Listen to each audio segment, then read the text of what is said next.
The dumpster fire that was 2020, just about all the way behind us in the sport of boxing. Time to look ahead as hope springs eternal just a bit to the fights we can hope, want, wish, love to see in 2021. My name is Brian Campbell, of course, the BBC, the big beige one half of your tri-weekly morning combat duo alongside Luke Thomas. Giving you a little bonus action on the box side right now, coming at you with the 5 fights I most want to see in the sport of boxing in 2021, a mixture of the fights we'll likely see, the fights we wish we could see, all sort of coming together in one little hodgepodge for you. Let's get the business out of the way right away. Like this video if you do like it. Please subscribe to what we're doing on Morning Combat. The first source you need to go to for all things fight talk, MMA, boxing, and beyond. 3 times live a week, all the bonuses you can handle, all the live chats, all the interviews, all that, and then some. Tall, pale, and handsome. It is your homemade haircutted BC back at it, ready to go. Look, 2020 was not the year many of us hoped for our best laid plans in anything surrounding life. Boxing, obviously, right with that. Decent start to the year. Got the big super fight of Tyson Fury, Deontay Wilder, too. Then quarantine hit. Slow getting back. The sport was able to rebound to a certain degree, creating these bubbles, having a few super fights to close, things like Spence Garcia, Gervonta Davis, Leo Santa Cruz, etc.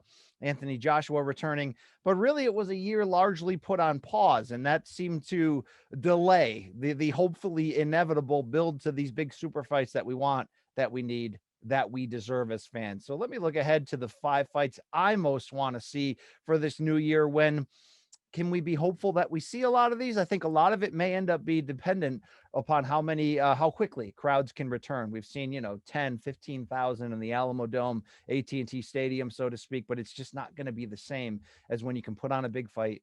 You can open the tickets up. You can either get 18,000 people in Las Vegas paying way too much money, or you can get 50,000 people in the dome, go to England, get 80, 90,000 in the stadium. That type of economic difference. It's hard to make some of these super big fights, but here's a mixture of the ones we need to see. And number one, you go no further than the heavyweight division.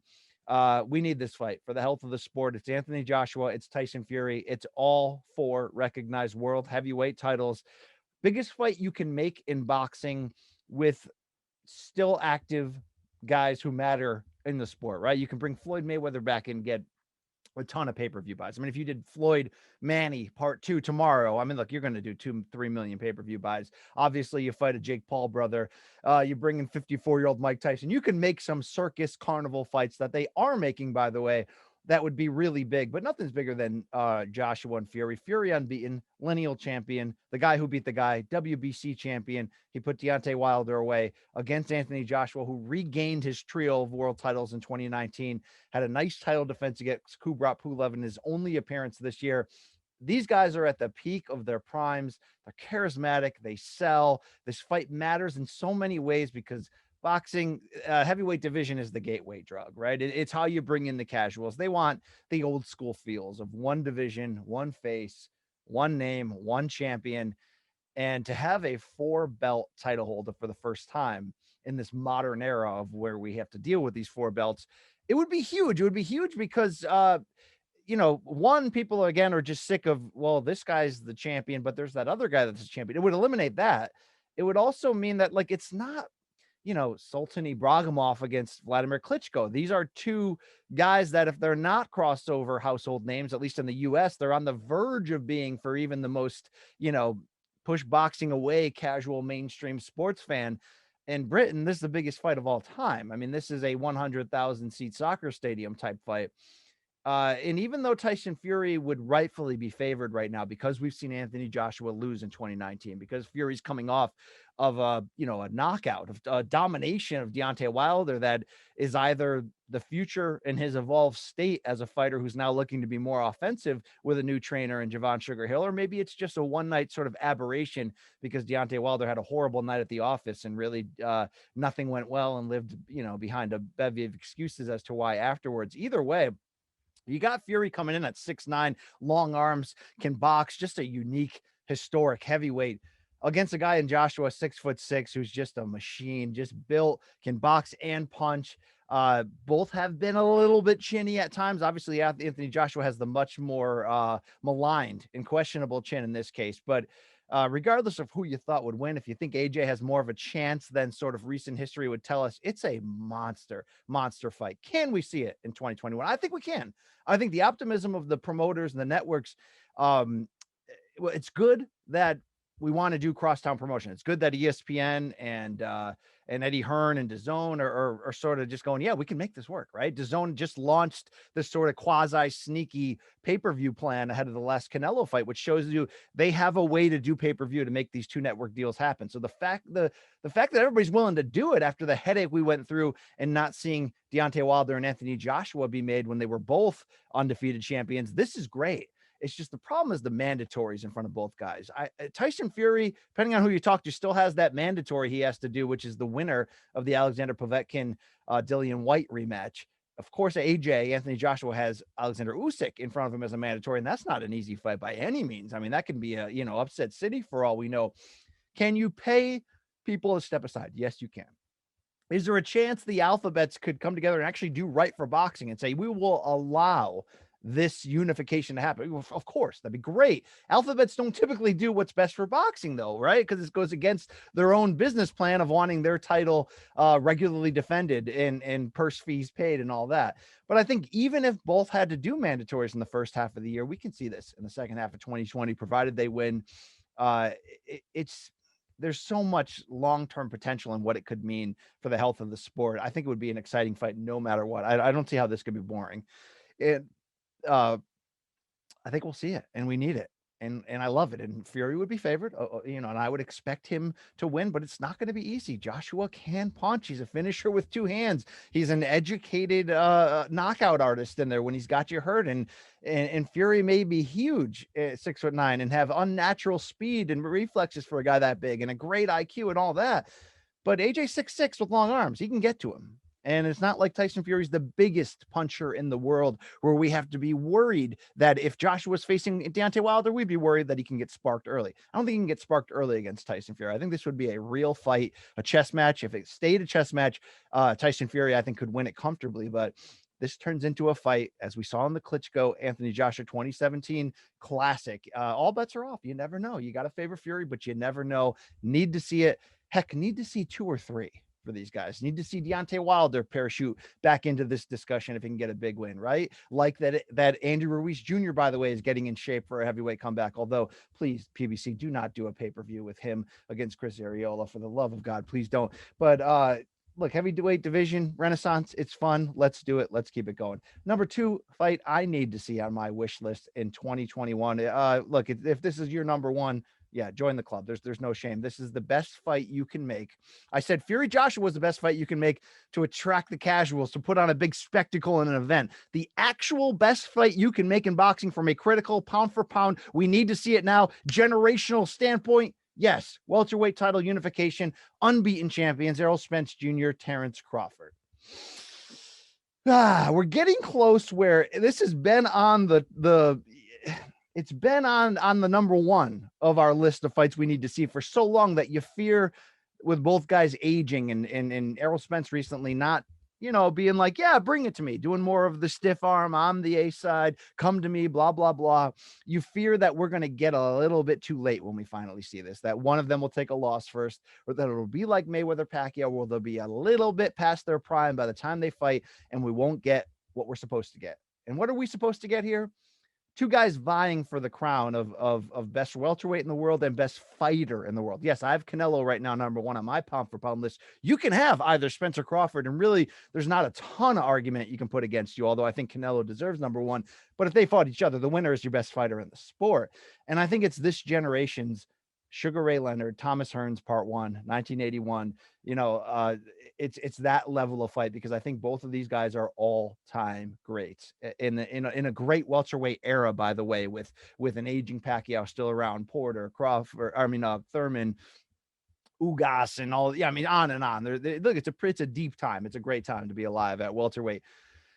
But we got to see these guys face each other. So how do we get there? Can we get there? I think we can get there in 2021. And I think the biggest holdup is that although we've seen breakthroughs of late with Fox and ESPN working together for the Fury Wilder rematch, and talks of Joshua and Fury working together and DAZN getting involved in this sort of 2-network pay-per-view deal, it's not that Crawford Spence can't be made right now. I mean, it's difficult with Bob Arum on one side and Al Heyman of the PBC on the other, but it's not impossible. It's just that everyone has to want it, and Terrence Crawford's got to get out of his Top Rank deal. I mean, that's the bottom line. It's not his fault. In some ways, is it Top Rank's fault? Well, I don't know. It depends on who you can believe. Has Top Rank in good faith tried to make fights for Terrence Crawford against PBC guys and offered good money? Some think they offered Sean Porter $3 million to come fight Crawford. But if you're Al Heyman and PBC and you never accepted any of these offers, you also can understand it. You wouldn't support it, because in boxing, at the end of the day, what's right for the fighters, the fans, the health of the sport is that we make the fights that are hard to make. We make the fights that matter, not wait and you come to us. But I guess you could understand if that's the case, if Al Heyman is playing long-term chess and saying, look, dude, Bud Crawford, eventually your deal is going to run out. Come to us. Come to the PBC pool. Sign with us. You can fight any friggin' welterweight you want, maybe except for Pacquiao, who was PBC for the last couple of years, but his contract expired. If it's as simple as that, I get it. It's boxing, right? The A side has the control. It's why Errol Spence is talking more about 60, 40, 70, 30 than, yeah, I want to fight Crawford. I want to prove my greatness. The reality is neither is afraid of each other. Both want to prove their greatness, but boxing is a long-term financial chess game, and there's a lot of posturing.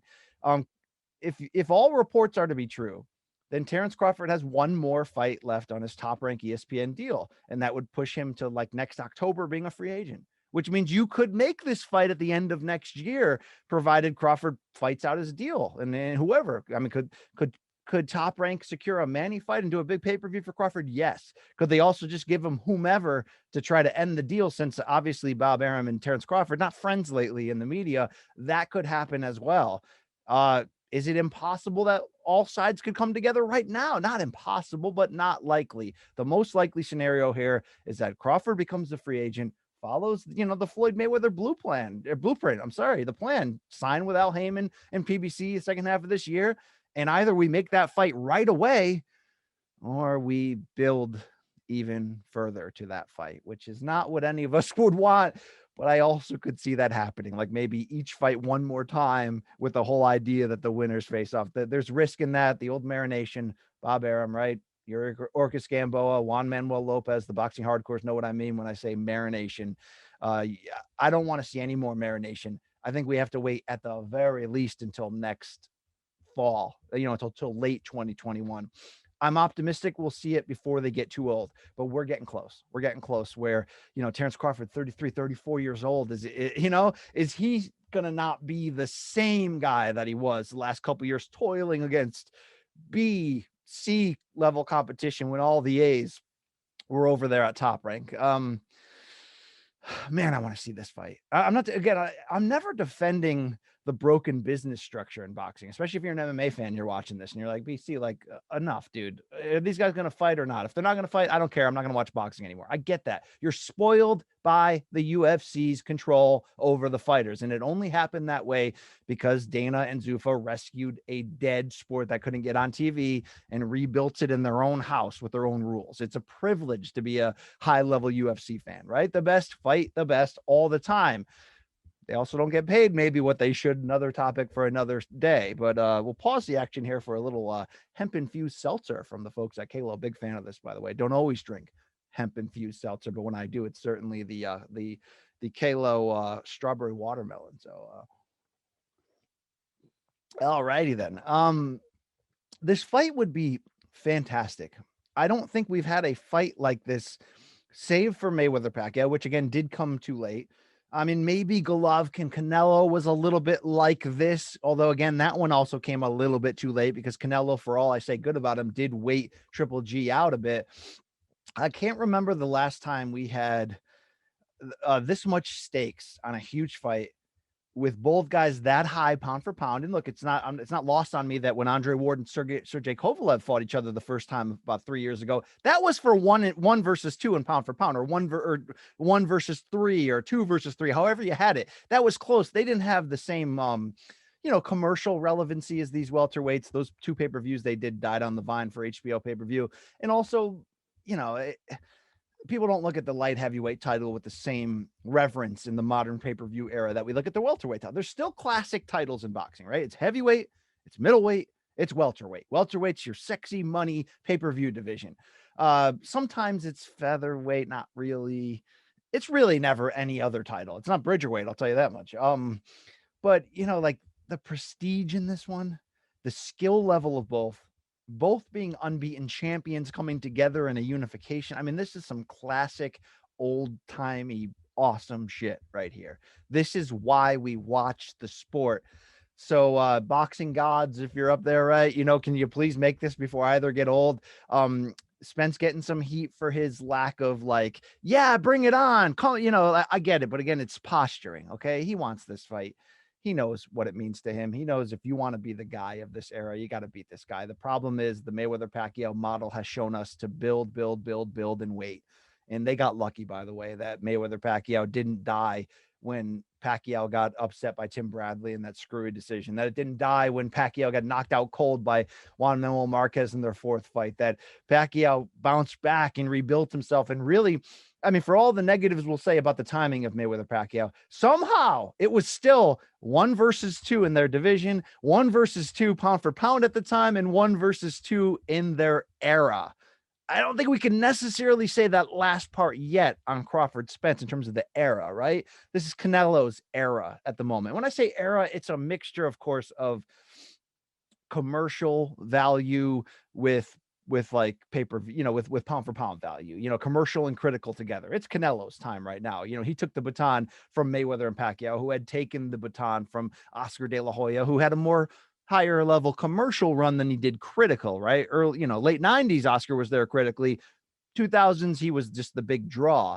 But, Roy Jones critically before that, the heavyweights, Tyson and company, commercially before that. It's Canelo's time right now. But the winner of Crawford Spence, is going to go a long way. And just, the thing is, though, you don't want it just once. You don't want to say, what if you had a crystal ball and you said, BC, we're going to get it. It's going to be almost too late, but still awesome. And it's going to be a great fight, but it's going to be one fight. And it's going to be a year and a half from now. No, I want it right now.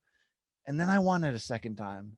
And then I want it a third time, right? And I don't know, it doesn't always happen in the huge big fights. Like we should have saw De La Hoya Trinidad too, sometime after that we didn't. Even Hearns Leonard, which I'm talking about, they didn't rematch until 8 years later. And it just wasn't the same, even though it was a good fight and Hearns kind of got screwed in that draw. I want it. And I want it again if we have to. And maybe that's why Triple G Canelo was the last big fight we can say that came a little late, but it delivered both times. Yeah, you had the controversy of the scoring, but it was 2 pound for pound level guys who were trying to make their bid historically to their critical standing in the sport. And they came together and both fought their heart out in 1 and 2.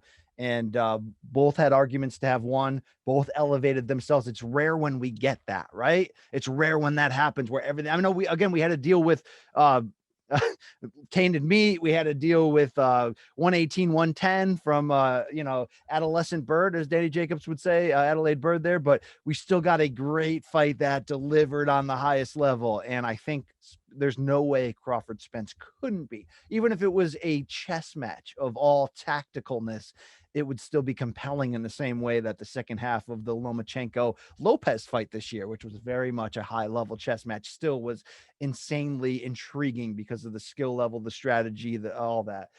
Please, Spence Crawford is all that and then some. Okay, it's in a bag of chips and a 3-piece and a side of mozzarella. It is.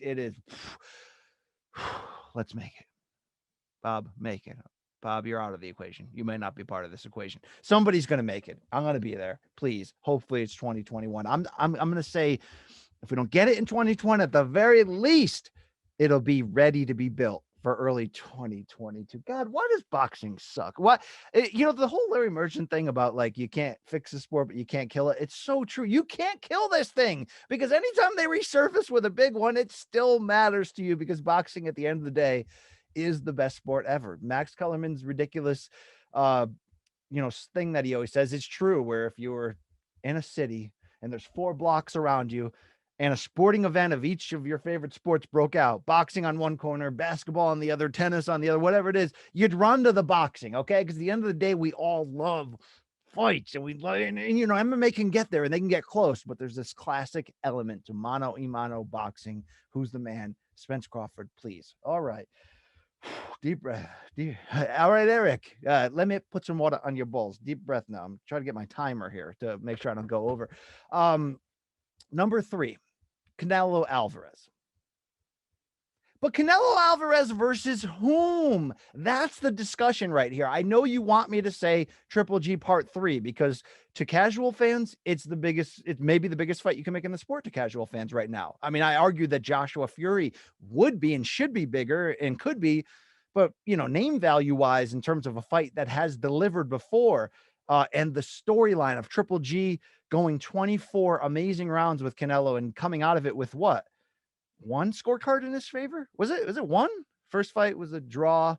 There was the bad draw card from Don Trella. Love you, Don. Bad draw card. There was the 118, 110 awful card. Triple G got 1 scorecard there. I don't think he got, or maybe he got 1 in the second. Was it a majority decision win for Canelo? Either way, for Triple G to fight that great in those 2 fights and come out of it with not even a draw, not, you know, 2 loss, you know, a draw and a loss, and not even, you know, storyline wise, yeah, I get why you would want this fight. The problem is that Triple G is not the same guy. He's not. All right. Rewatch his recent fight. He's just not the same guy. Canelo is so much better even now than he was in the, you know, heading into the first Triple G fight that, you know, I think Canelo owns him. Like, remember the great Manny Pacquiao, Eric Morales trilogy, right? We forget sometimes that it's a trilogy because the second half of it was pretty one-sided. First half, an instant freaking classic from 2005 with Eric Morales taking the close decision. He went lefty in the final round. You know, did you love it? I loved it. Thank you, Larry Merchant. Rematch. People forget, even though Pacquiao stopped him late, Morales was winning that fight. That was a great fight. Third fight, hot knife through butter, right? Morales sat down, basically no mas. Was like, dude, I can't deal with this buzzsaw. I fear that would happen to Triple G in the third fight. So would I want to see it for a lot of reasons? Would I be happy with it? Of course. Big fight for the sport. It's not on my wish list, though. It's in the top 10, not in the top 5. And even though Canelo wants to stay at 168 and unify all the titles, and I respect that. So you'd think BC's going to throw at you Billy Joe Saunders, Caleb Plant, David Benavidez, if he could pick back up his old title. Maybe, yeah, great fights. Would love them. Would freaking love them. But I think the best fight you can make with Canelo right now, critically and eventually commercially, is that one that Cliff Rold mentioned on Twitter that I mentioned on Morning Combat a couple episodes ago. Jermall Charlo. Canelo Alvarez versus Jermall Charlo is the fight that I, number 3, most want to see for next year. Are we going to see it? No, we're probably not going to see it. Canelo's laid out what matters to him, unifying belts at 168. He's going to have that stay busy title, mandatory defense against Avni Yildirim in February. Going to come back probably against Billy Joe Saunders in May, then come back one more time in September. Shout out to Canelo for 3 appearances. The third one would be what? Probably Triple G. Maybe Caleb Plant, but I think it's more likely that Canelo right now stays on the DAZN Matchroom Sport Eddie Hearn side of the bracket. Eddie Hearn right now has, you know, Triple G. He's got he's got connections to Billy Joe Saunders. He's got Danny Jacobs. I mean, I don't think Canelo's going to go out his way to rematch Danny Jacobs, but I think it's more likely Canelo signs a 2 or 3 fight deal to stay where he is. Get that done. Try to unify the belts and then see what's next. And even though Jermall Charlo said he would move up to 168, I think he would if the opportunity was there. And maybe he should if you really think about it, because they're in the PBC land. There's just not a ton of. There's just no names. Sorry, forget a ton. There's no names at 160, right? I mean, unless Jarrett Hurd and company move up from 154, maybe he should move up to 68 anyway on the PBC side, where you have Caleb Plant, David Benavidez, Andre Durrell, Uzkat Tiggy, a couple other names that you'd care about. But the reason why I love this fight is because if you're going to create a blueprint of what's going to give Canelo trouble, and I respect him that he goes out of his way to find this trouble and prove you wrong. You know, he fought Lara, Trout, Floyd when he probably shouldn't have. Is that Billy Joe Saunders could give him a tough night at the office. He's tricky. He fights in a negative style, all that stuff. And I don't care if you hate Billy Joe. I mean, you should hate Billy Joe. He's a troll, but he's just a tough out in the ring. And certainly I like Caleb Plant's hand speed. I think Benavidez would make a fun fight because of the size and his willingness to brawl. But Jermall Charlo has a combination of size, speed, power, ring IQ, and balls that I don't think anyone else in this sphere around 60 and 68. Okay, 175, if you're Luke Thomas and you want him to fight Better Beav, I get it, dude. That'd be a phenomenal challenge. I just don't think he's going to go out of his way. I mean, Better Beav has like no commercial imprint in boxing, and that's a tough fight. Jermall Charlo has the best full package, I believe. Whoa, check out the unit on that guy of all these guys we're talking about.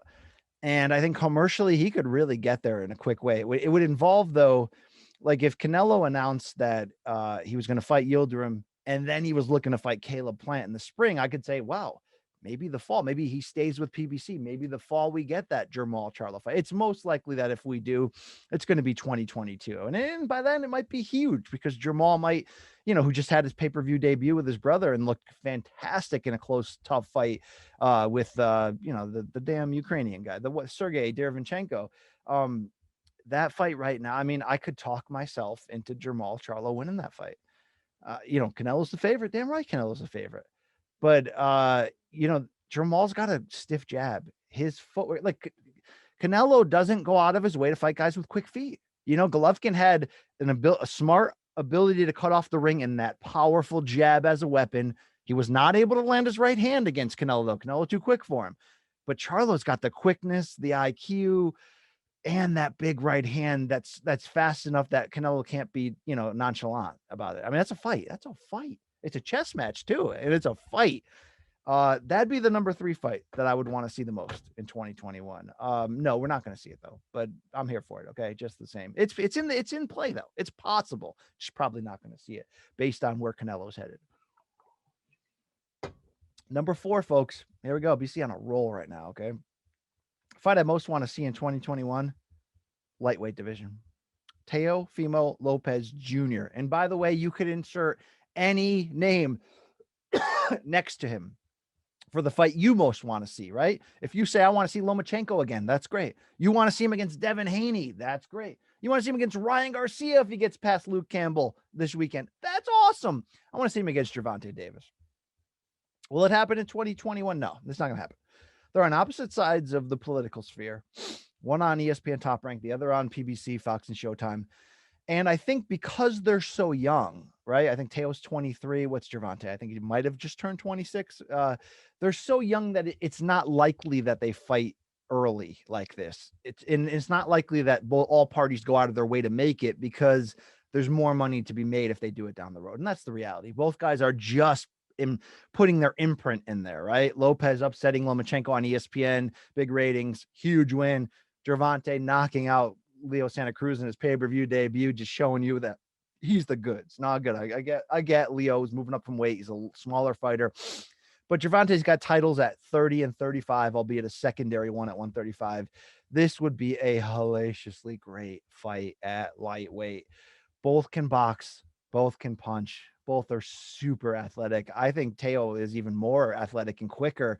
And, he put Gervonta into counter-punching mode, and we'd see Bull and Matador, and this would be amazing. We're not going to see it. Teo could still have a monster year, and I believe he's going to go out of his way to fight people, but he's playing the A-side card right now. Again, not holding it against him when you understand boxing, but he's basically like, look, I'm the A-plus side, meaning if you're going to fight me, you're going to take a small amount. I'm going to take most of it. Okay. Yeah. I want to fight everybody, but I'm the guy. You got to come to me. Gervonta's not going to come to him. That's really the problem. They both look at themselves as the future pillars of the sport. And I think it's more likely that Ryan Garcia would fight Gervonta than he would, Teofimo at this point. I think that's a matchup they think they can outbox Gervonta and win. I don't know. I'd pick Gervonta in that one. Who would I pick in Teofimo Lopez and Gervonta Davis? I don't know. And that's why I love this fight. And I think a lot of people who are against Gervonta for maybe his matchmaking or his outside the ring issues, arrests and stuff, which is legit, his issues making weight. they don't maybe always realize how good he really is. And that's because he hasn't had to show it. He hasn't had to outbox people. He blows people away. It was a fun fight with Leo as long as it lasted. Leo came to win, but as we said, if you're Santa Cruz and you don't have big power, the more you try to win, the more you're going to open yourself up to get served. And he was, he got here's two tickets to not Paradise Eddie money. Here's two tickets to Fire and Brimstone. We'll see if you get out of there.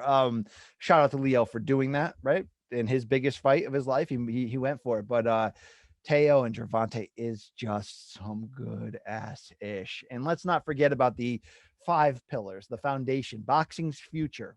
I talk about these guys all the time. Here's the group we're talking about: Teofimo Lopez Jr., Gervonta Davis, Ryan Garcia, and Devin Haney, even though Devin's coming off of a somewhat flat performance against Gamboa, in which he dominated, by the way. Those are 4 of the 5. Who's the 5th guy? The guy that we do not talk about enough, the guy who is in number 5 of my 5-fight wish list for 2021, Shakur Stevenson, former featherweight champ, unbeaten, 2016 Olympic gold medalist, has moved up to 130, probably going to open the year against the winner of the Jamel Herring Carl Frampton title fight. But you know who he wants to close the year? He's 23, by the way. He wants the guy that I want him to fight the most. I want Shakur Stevenson, Vasily Lomachenko to close out my 2021. That's number 5 on my list. Guys, that has the potential. It's crossroads, right? Lomachenko at 32, your former pound for pound king. He came on too late against Lopez. He had really bad excuses. He's got to figure out this year, which direction is he going? All right. Is the magic slowly going? Is he going to move down in weight again to try to reestablish himself at a weight class that's better suited for his size? Is he going to keep what has been his legacy of taking on the most dangerous, toughest challenges available? He fought Orlando Salido for a world title in his 2nd pro fight. That's ridiculous. Will he take on a crossroads type thing against Shakur Stevenson at 130? Heck, do it at 135. I'm sure Shakur would move up for it. He's eventually going to be a welterweight, I believe, even though it's a big jump from starting your career at 126 and then going up to welterweight. I think he's so good. Look, the comparisons to Shakur and Floyd Mayweather, we cringe when we compare anybody to Floyd. But if there's anybody in this game who has early, not a money Mayweather, pretty boy Floyd Mayweather looks and vibes and feels, dude, it's Shakur Stevenson. Let's not forget that at 21 in 1999, Floyd Mayweather was your boxing fighter of the year. And to some people had become the pound for pound king in like 2000, 2001, right in that area. It's not out of the question that Shakur Stevenson at 23 next year could have a fighter of the year campaign, could ascend the pound for pound list, because he's amazing. His hand speed, his knowledge of boxing, he's just 2, 3, 4 steps ahead of everybody. Does he have the power to be a finisher? Doesn't look like he does, especially as he moves up in weight. He says he does. He's going to have to prove that. He hasn't had to, or he's relied more on the quickness and the shoe shining. Look, Floyd was a puncher early. We forget that, right? But as he rose again, he had to become a different type of fighter. I think Shakur he's not Floyd Mayweather. He's not going to be Floyd Mayweather, but he's got the best chance to dominate people in that same level. Him against Lomachenko. You know my favorite kind of fight? People love brawls. I love brawls. I love Gotti Ward. I love fights of the year. Let me make sure I'm not going too long here. I love a lot of stuff. My favorite type of fight? High speed chess. Okay. Think De La Hoya Mosley 1. Think 2 technically amazing guys with speed, boxing ability, who start off playing chess, and that chess gets sped up. It's not a brawl, it's not an action fight, but it's high speed brilliance. This fight would be high freaking speed brilliance. Can we see it? There's no reason why we can't. They both fight for top rank in ESPN. It depends on what Lomachenko wants to do. What are in his targets? Can he get a Lopez rematch? Teo says no right now. Can Loma offer up, a very small amount of money for his purse and get in there? I don't know. But this would be a monster fight. If Shakur won it, he's an overnight sensation. That's a great song, by the way, off of Tommy by the Who. I'm a sensation. Don't forget the Risen card this weekend. A lot of people looking forward to that. All right. That's my 5 right there. You could even talk me into liking Shakur versus Loma more than any other on the list. I know it's a little bit of blasphemic because we want the heavyweight showdown. We want the welterweight showdown. I know if you're watching this and if you're a hardcore, you're like, BC, what about? Here's my honorable mentions real quick. Canelo Triple G3. all the reasons that you want it. I want it too. I just don't want it as badly as these others. Josh Taylor, Jose Ramirez, unbeaten versus unbeaten, all 4 belts at 140. Great fight. We're going to see it. I can't wait. I like Josh Taylor in it. I think Jose Ramirez has had performances better than he actually is, if that makes any sense to you. He's a great fighter. He maxes himself out. I think Taylor's better. Roman Chocolatito Gonzalez, Juan Francisco Estrada, part 2. We are going to see it on DAZN to open this year. It's on every hardcore fan's bucket list, buggery list, whatever you want to say. We want it. We need it. The first fight was like 8 years ago. We finally got the rematch. Chocolatito's back. He's resurgent. This is great. And Caleb Plant, David Benavidez. Let's not forget about that. That's a great fight to make at super middleweight for a title. We thought it was going to be unification. Benavidez lost his title on the scales. Canelo has his title now. It is what it is. It's still Bull versus Matador, and I need to see Caleb Plant in a very tough fight. Yeah, a tough fight with his Koktagi. He has been, though, on the Al Heyman, Leo Santa Cruz, let's build this guy into a star because I love him dinner circuit. You know, he's been fighting the Mike Lees. He's been fighting the Feigen Butzes. Let's fight David Benavidez now. Let's make a big fight. I love that fight. The other one's Artur Beterbiev against Dmitry Bivol, unifying titles, 2 unbeaten light heavyweight champions. It'd be great. I think Beterbiev's going to stop him, though. Beterbiev stopped and retired Alexander Vostok in his last fight in 2019. Beterbiev was supposed to come back in December, then in January. In February, both got pushed back because he got COVID, unfortunately. He's going to have that mandatory defense, and then I think he's going to fight Bivol, and I think it's going to be fun as balls. And I think Beterbiev's a train that you cannot stand in front of, even Canelo.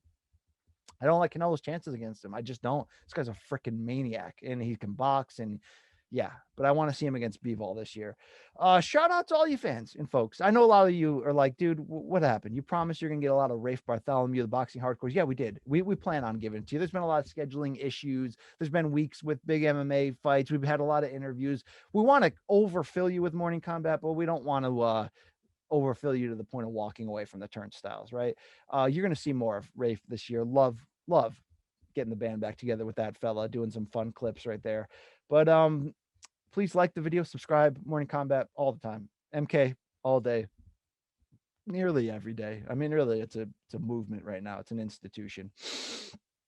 I'm Brian Campbell, and I got 2 words for you. We out.